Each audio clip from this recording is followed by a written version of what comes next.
वैसे आपा काफी अरसे बाद आ रही है। देखो मोमना, मैं नहीं चाहता कि हमारी वजह से उन्हें किसी किस्म की परेशानी महसूस हो। मेरे या मेरे बच्चों की वजह से उन्हें कम से कम कोई परेशानी नहीं होगी। वैसे तुम तो आपा के मिजाज से वाकिफ हो। बस मैं चाहता हूं कि इंशाल्लाह इस बार यहाँ से हंसी खुशी वापस चली जाए। इतने सालों से यही सब कुछ कर रही हूँ, फिर भी आपको मुझसे शिकवा है? अरे नहीं भाई, ऐसी कोई बात नहीं है। मैं बस इतना समझाना चाह रहा हूँ कि ये जो बहनें होती है ना, भाइयों के साथ उनका बड़ा जज्बाती लगाव रहता है ना।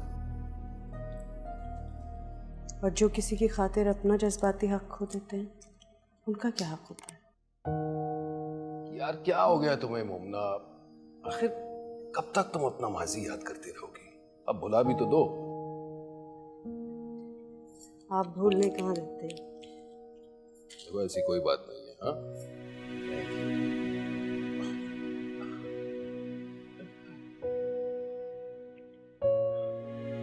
मैं ले रही हूँ, शाम को मिलेंगे, ठीक है?